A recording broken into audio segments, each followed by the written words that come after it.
过了清明节，大家的皮肤就更热了。那更热，你会发现有一种脂漏性皮炎的表现就是头皮屑，然后另外一种就是眉间开始红红的哈，这个就是脂漏性皮肤炎在春天开始萌芽的现象。脂漏性皮肤炎的治疗其实没有各位想象的困难哈，你把它拆成脂漏性皮肤炎，这样就很容易处理哈。第一个脂漏性，我们上次讲过，脂漏性它的主要问题是皮肤出油，然后皮细胞胞菌把它吃掉，吃掉以后分泌出酸性的类似油酸的成分，然后油酸刺激皮肤，对吧？所以我们一想到脂漏性的时候，就立刻想到用抗霉菌的方式去对付皮细胞胞菌。抗霉菌的方式目前有外用的药膏，也有洗发精。那洗发精里面，反正你们上网查就可以 Google 到很多东西，我就不多说。但是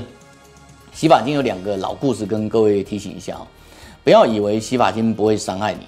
第一个，像我们很早，大概30年前，皮肤科医师在使用的那个 Polita 就是那个眉胶油的系列。那早期我们用起来还不错，就是它可以抑制皮肤的代谢。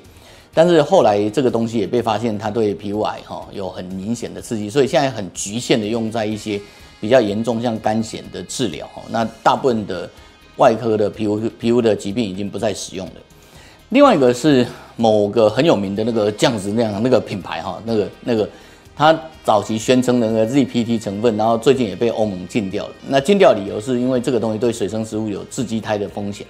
当然也就对人类有致畸胎风险所以因此它也被禁掉了。那我们回过头谈皮肤炎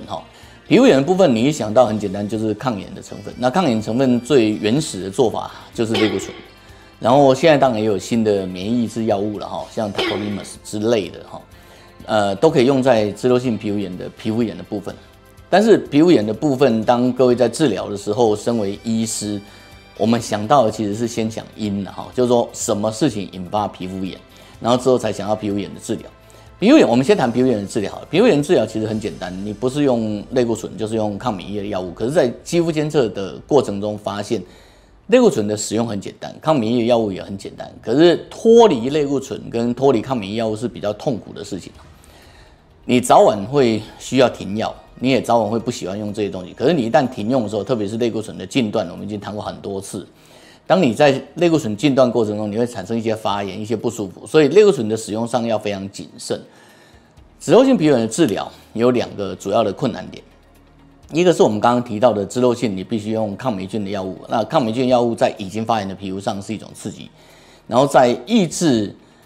皮肤发炎的部分，你要用到类固醇或免疫抑制剂。可是类固醇或免疫抑制剂的脱离也是比较困难的地方。这部分脂漏性皮肤炎的治疗，肌肤监测还是提出一个老方法，就是让皮肤恢复健康的状态。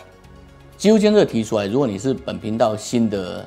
朋友你一定会想要知道我们怎么处理。其实处理的方法很简单就是你让皮肤慢慢的恢复它自然的酸性保护膜、自然的乳化膜，你让皮肤的